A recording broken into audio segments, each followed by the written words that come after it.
Bonjour, c'est en compagnie de Serge Larivière, chroniqueur au magazine Aventure Chasse à pêche. Bonjour Serge. Bonjour Denis. Ça va bien? Oh oui, ça va bien. Oui, Serge, ici on a une table avec des lignes ovales, des ronds ovales sur la table qui sert de fût pour tendre des pots de castor. Ouais.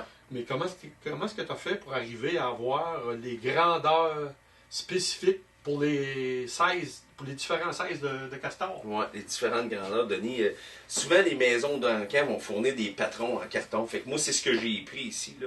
C'est dans le fond des pointes de carton qui sont déjà de la bonne taille. C'est un quart d'un C'est ça. patron. Fait que pour chaque grandeur, je vais placer le carton, je vais tracer la ligne, je vais le virer de l'autre bord, je vais tracer la ligne, je vais le revirer de ce côté-là, je vais retracer, puis je vais faire ça, puis je vais retracer. Fait qu'en traçant les 4 pointes de tarte, si tu veux, Ça te donne la grandeur Ouais. la plus petite des patrons. ça. puis dans ce cas-là, de cette planche-là, j'ai changé de couleur de crayon à chaque fois, fait que c'est plus vite à l'œil de dire, bon, mais la bleue foncée, la verte, la mauve. Ouais.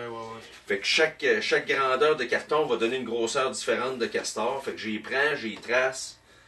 Puis Tu commences ligne, par c'est te le faire patron. une croix.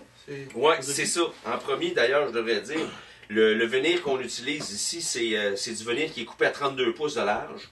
Donc, sur une feuille de 4 par 8, on va avoir 3 moules. OK. Fait que si j'achète une feuille de 4 par 8 en 3 quarts, je la coupe en 3, j'ai 3 moules. Fait que j'ai 4 pieds en longueur, donc puis j'ai 32 pouces de largeur. OK. Fait que je fais 3 moules. Puis après ça, ce que je vais faire, c'est que sur chaque planche, je vais trouver le centre. OK, donc Oui.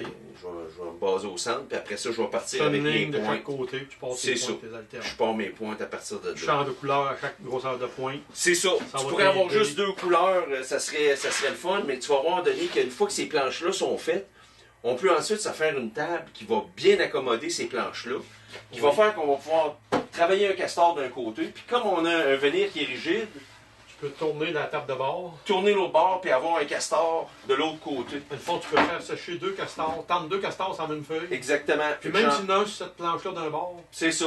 Comme dans ce cas-là, on a fait un castor, on vire la planche, j'en cloue un autre, après ça, je peux l'accrocher.